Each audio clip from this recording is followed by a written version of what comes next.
Sometimes it's hard to talk about Avengers Endgame without revealing spoilers, but in this case it's impossible, so just know that there are going to be some serious Endgame spoilers starting right now. We said goodbye to some great heroes who sacrificed themselves to save the day. Although we're still mourning the losses of Tony Stark and Natasha Romanoff, we're ready to talk about their journeys through the MCU. We'll also tell you what their sacrifices really meant.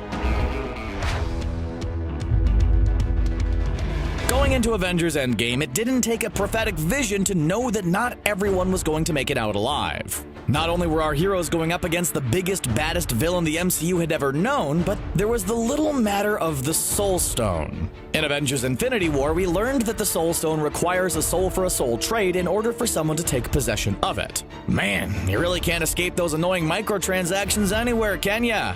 Thanos tossed his favorite daughter Gamora off the cliffs of Vormir in order to take the Soul Stone, and we assumed a similar sacrifice would have to be made at some point in Avengers Endgame. We knew someone would have to perish, but the only question was who.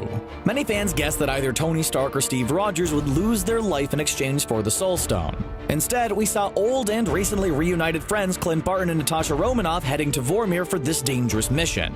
As one would expect of a confrontation between two friends and superheroes, there was a dramatic struggle over who was going to sacrifice themselves. And ultimately, Natasha won. Well, she won, but not really, since she did end up dying at the bottom of a cliff. It's like the honor of being Thanos' favorite child. Black Widow sacrificing herself to save the day wasn't something we saw coming, but maybe we should have. According to actress Scarlett Johansson, portraying Black Widow on the big screen has been a very transformative decade. Many fans lament that her character was poorly handled when she first entered the MCU, and it seems Johansson agrees with that assessment. She claims her introduction in Iron Man 2 made her look like a souped-up secretary with a skill set on the side. But going into Endgame, Johansson claims she felt confident about the character and reveals Natasha's primary motivation is redemption. In Age of Ultron, Natasha talks about her past and the terrible things she did when she was commanded to. Becoming an Avenger and a hero was her way of trying to redeem herself for all the terrible things she's done, and we see that this is true in Endgame. When following the decimation, Natasha is dedicated to keeping the planet safe and making sure her fellow heroes are still doing their jobs. Even when her peers falter, Natasha isn't even close to giving up because she's figured out who she is, and that's a hero. Johansson adds that Natasha finally discovered her own self-worth, which makes her sacrifice all the more meaningful. Not only did our heroes lose a friend and a strong warrior, but they also lost someone who had kept them together through some insanely difficult times. It was a massive loss and forced other characters to step up. It really drove home the point that she had been sacrificing far before she leapt from that cliff. After the decimation, Thor was overcome with depression. Clint becomes a vigilante, and Tony and Steve refuse to talk about their feelings. Not only does Natasha take on a difficult job, but she also takes on a lot of emotional labor, which goes largely unnoticed until she's gone. In fact, there are many fans who feel that Natasha's last moments were a serious regression of her character. Sure, we know that she loves Clint Barton and feels grateful to him for sparing her life all those years ago. But as she sacrifices herself, her words seem to imply that she believes Clint has more to live for because he has a family. She must not have known that one of his kids puts ketchup on his hot dogs, or she wouldn't have been so confident about Clint's child-raising skills. Natasha has plenty of close relationships, and she's taken a ton of responsibility since the decimation. Is her life worth more than Clint's? And while she's trying to make the world better, Clint was taking out his anger and grief to such an extent that even his old pals like Rhodey didn't want to be near him. Considering their history and personalities, it's not a surprise at all that Natasha and Clint tussled to see who was going to sacrifice themselves for the Soul Stone. But many are shocked that Marvel Studios let Natasha win and feel it was disrespectful to a character who struggled so much to be represented. In fact, it does seem like this was more of a business decision than a narrative one. We know Black Widow is finally going to get her own movie, and many have suspected it'll be a prequel. In fact, when she arrives on Vormir, Red Skull reveals her father's name, which Natasha admitted she didn't know. This seemed like a bright neon sign that Marvel Studios was trying to get us hyped about learning more about Natasha's past. We mean, obviously it worked, but you're not fooling us, and Jeremy Renner is working on a series about Hawkeye to launch on the new Disney streaming service. Natasha's sacrifice was certainly a shocking moment that drove home how high the stakes were to the audience. It made sense that her character would give her own life up to save Clint, but it seems like a pretty cold and calculated move by Marvel Studios to have her succeed.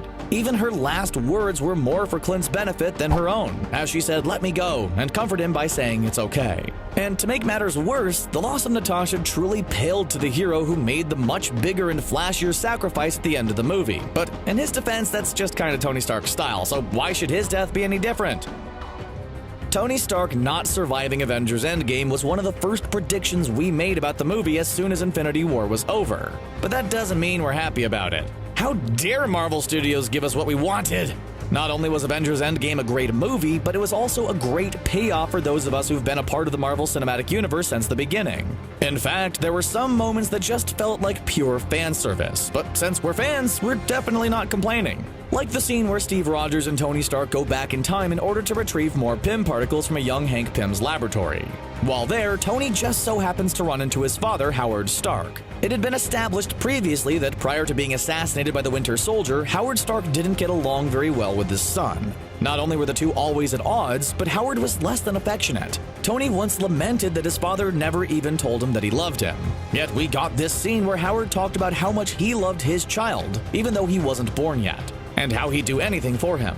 It's a moment Tony could appreciate all the more since he had a kid of his own. It was a sweet, sappy, contrived scene that we just ate up because, come on, we all wanted Tony to hear that his dad loved him at least once.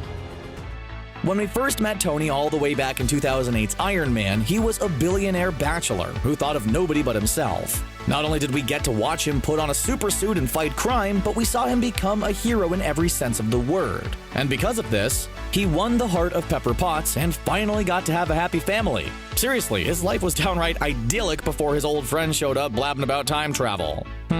We wonder if Pepper Potts ever got her compost pile started. Not only did Tony have an adorable daughter, but he also took Peter Parker under his wing following the events of Captain America: Civil War.